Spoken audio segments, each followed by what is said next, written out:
달콤한 말씀, 행복한 하루. 오늘 함께 나누실 말씀은 예레미야 33장 1절부터 13절까지 말씀입니다. 예레미야가 아직 시위대 뜰에 갇혀 있을 때 여호와의 말씀이 그에게 두 번째로 임하니라. 이르시되, 이 일을 행하시는 여호와, 그것을 만들며 성취하시는 여호와, 그의 이름을 여호와라 하는 이가 이와 같이 이르시도다. 너는 내게 부르짖으라. 내가 내게 응답하겠고 네가 알지 못하는 크고 은밀한 일을 내게 보이리라. 이스라엘의 하나님 여호와께서 말씀하시니라. 무리가 이 성읍의 가옥과 유다 왕궁을 헐어서 갈대아인의 참호와 칼을 대항하여 싸우려 하였으나 내가 나의 노여움과 분함으로 그들을 죽이고 그들의 시체로 이 성을 채우게 하였나니 이는 그들의 모든 악행으로 말미암아 나의 얼굴을 가리어 이 성을 돌아보지 아니하였습니다. 그러나 보라, 내가 이 성읍을 치료하며 고쳐 낫게 하고 평안과 진실이 풍성함을 그들에게 나타낼 것이며 내가 유다의 포로와 이스라엘의 포로를 돌아오게 하여 그들을 처음과 같이 세울 것이며 내가 그들을 내게 범한 그 모든 죄악에서 정하게 하며 그들이 내게 범하며 행한 모든 죄악을 사할 것이라. 이 성읍이 세계 열방 앞에서 나의 기쁜 이름이 될 것이며 찬송과 영광이 될 것이요 그들은 내가 이 백성에게 베푼 모든 복을 들을 것이요 내가 이 성읍에 베푼 모든 복과 모든 평안으로 말미암아 두려워하며 떨리라. 여호와께서 이와 같이 말씀하시니라. 너희가 가리켜 말하기를 황폐하여 사람도 없고 짐승도 없다 하던 여기 곧 황폐하여 사람도 없고 주민도 없고 짐승도 없던 유다 성읍들과 예루살렘 거리에서 즐거워하는 소리, 기뻐하는 소리, 신랑의 소리, 신부의 소리와 및 만군의 여호와께 감사하라. 여호와는 선하시니 그 인자하심이 영원하다 하는 소리와 여호와의 성전에 감사제를 드리는 자들의 소리가 다시 들리리니 이는 내가 이 땅의 포로를 돌려보내어 지난 날처럼 되게 할 것임이라. 여호와의 말씀이니라. 만군의 여호와께서 이와 같이 말씀하시니라. 황폐하여 사람도 없고 짐승도 없던 이곳과 그 모든 성읍에 다시 목자가 살 곳이 있으리니 그의 양떼를 눕게 할 것이라. 산지 성읍들과 평지 성읍들과 네겝의 성읍들과 베냐민 땅과 예루살렘 사면과 유다 성읍들에서 양떼가 다시 계수하는 자의 손 아래로 지나리라.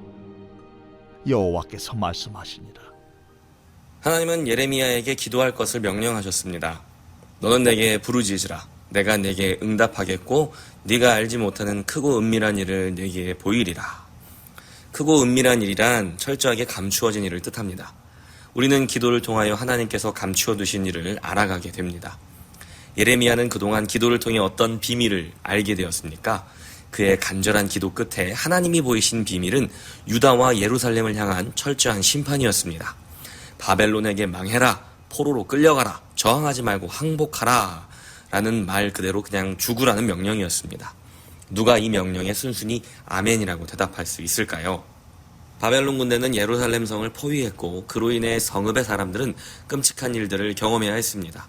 성벽을 넘으려는 군인들을 막기 위해 자기 집과 유다의 왕국을 허물면서까지 뚝을 쌓고 저항했지만 그들의 노력은 허사가 되었습니다. 예루살렘 성의 빈자리는 모두 그들의 시체로 채워졌습니다. 그리고 그 일은 모두 하나님의 노여움과 분함으로 인해 벌어진 일이라고 하셨습니다. 이스라엘의 황폐화는 이스라엘 백성들에게 심각한 충격을 주었습니다. 그들에게는 후유증이 생겼습니다. 그들의 마음은 황량함만 가득했습니다. 이 괴로움이 어떻게 다시 회복될 수 있다는 말일까요? 그런데 하나님은 그들이 황폐해지고 망하는 것에서 그치지는 않는다고 말씀하십니다. 그것이 하나님께서 알려주시는 우리가 알지 못하는 크고 은밀한 비밀인 것이지요. 그들의 황폐함은 마지막이 아니고 그들이 황폐해지고 망하고 말 그대로 죽어야지만 그 다음에 하나님의 살 길, 하나님의 회복의 길이 열린다고 하십니다. 말 그대로 살기 위해 망해야 한다는 것입니다. 하나님은 그 황폐한 성읍 한가운데에서 다시 활력이 넘치는 도시의 소음을 들려주실 것입니다. 시끌벅적한 사람 사는 소리, 사람 사는 냄새가 나게 하실 것이라고 하십니다. 또한 그곳에서는 하나님을 예배하는 예배의 소리로 떠들썩하게 될 것입니다. 그렇게 일상의 떠들썩함을 누리는 것이야말로 하나님의 은혜이며 그것이 바로 하나님의 선물임을 알려주고 계십니다. 즐거워하는 소리, 기뻐하는 소리, 신랑의 소리, 신부의 소리와 및 만군의 여호와께 감사하라.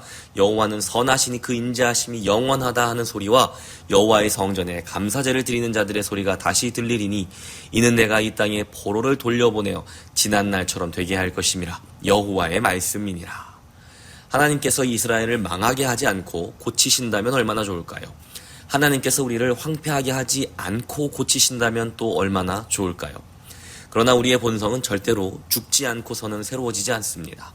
완전히 망하지 않고서는 그 지독한 자아가 죄인의 본성이 절대로 수그러들지 않습니다. 그런데도 우리는 또한 절대 스스로 망하려고 하지는 않습니다. 그러나 우리는 망하고 절망하고 온 존재가 황폐해진 후에야 비로소 자기 스스로 아무것도 할 수 없음을 인정하게 됩니다. 자신이 하나님 앞에 죄인이며 혼자서 아무것도 해결할 수 없다는 절망과 죄를 고백할 때 그제서야 우리는 겸손해지게 됩니다. 그리고 난 후에야 우리 안에서 벌어지는 어떠한 일들이 우리의 것이 아니라 하나님이 행하신 일이라는 것이 드러나는 것입니다. 그리고 그 일을 통해 하나님께서 스스로 영광을 받게 되는 것이지요. 신약 성경에서 에베소서는 하나님의 크고 비밀한 일이 무엇인지 우리에게 알려줍니다. 에베소서 1장 7절부터 10절의 말씀입니다. 우리는 그리스도 안에서 그의 은혜의 풍성함을 따라 그의 피로 말미암아 속량 곧 죄사함을 받았느니라. 이는 그가 모든 지혜와 총명을 우리에게 넘치게 하사 그 뜻의 비밀을 우리에게 알리신 것이요 그의 기뻐하심을 따라 그리스도 안에서 때가 찬 경륜을 위하여 예정하신 것이니 하늘에 있는 것이나 땅에 있는 것이 다 그리스도 안에서 통일되게 하려 하심이라. 에베소서가 지금 우리에게 알려주는 하나님의 크고 은밀한 일이 무엇입니까? 바로 예수 그리스도를 통한 우리의 죄사함입니다. 그리고 그로 말미암은 우리를 향한 하나님의 부르심입니다. 그것이 바로 하나님이 감추어 두신 크고 비밀한 일인 것이지요. 예수님은 우리를 죄사함의 은혜 안으로 부르실 때에 자기를 부인하고 자기 십자가를 지고 자기를 쫓으라고 하십니다. 누가복음 9장 23, 24절입니다. 또 우리에게 이르시되 아무든지 나를 따라오려거든 자기를 부인하고 날마다 제 십자가를 지고 나를 따를 것이니라. 누구든지 제 목숨을 구원하고자 하면 잃을 것이요 누구든지 나를 위하여 제 목숨을 잃으면 구원하리라. 이것이 바로 우리가 죽어야지만 다시 살 수 있는 하나님의 비밀입니다. 살기 위해서는 죽어야 합니다. 이것이 얼마나 놀라운 비밀입니까? 이제 더 이상 감추어진 일이 없습니다. 예수 그리스도를 통해 이 신비가 드러났기 때문입니다. 우리의 마음이 황폐해졌을 때, 우리의 자아가 완전히 망가진 것 같을 때, 인생의 좌절과 실패로 마치 죽음을 경험한 것 같을 때, 그래서 우리 안에 심각한 후유증을 앓고 소망마저 전부 잃어버렸을 때, 그때 비로소 우리는 겸손히 하나님께 도움을 또 구원의 손길을 간구하게 됩니다. 오직 예수 그리스도만 구하게 되는 것입니다. 그때 예수 그리스도의 복음에 담긴 크고 놀라운 비밀은 우리에게 선물을 줍니다. 그것이 바로 오늘 본문에서 하나님께서 약속하신 시끌벅적하고 활력이 넘치는 삶입니다. 예수 그리스도의 복음은 황폐한 우리의 마음을 시끌벅적한 사람들의 소리 그리고 활력이 넘치는 소리로 채워주십니다. 또한 예수 그리스도의 복음은 우리의 삶을 예배하는 자들의 소리로 채워주십니다. 그것이 바로 복음이 우리에게 주는 선물입니다.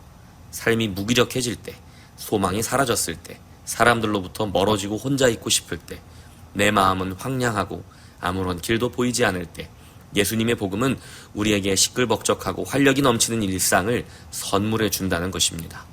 예배하는 자들의 소리로 채워주신다는 것입니다. 그것이 바로 하나님의 비밀, 예수 그리스도의 복음이 우리에게 주는 거룩한 선물입니다. 활력을 잃어버린 분들이 계십니까? 좌절하고 괴로운 분들이 계십니까?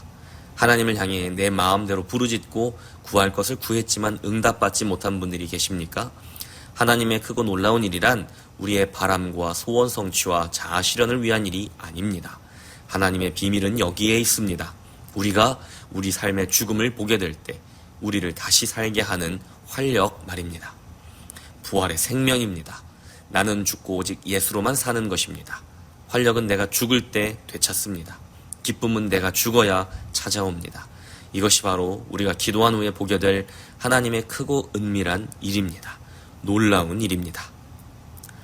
복음이 주는 선물은 황폐한 우리의 삶이 시끌벅적하고 평범한 일상으로 회복되는 것입니다.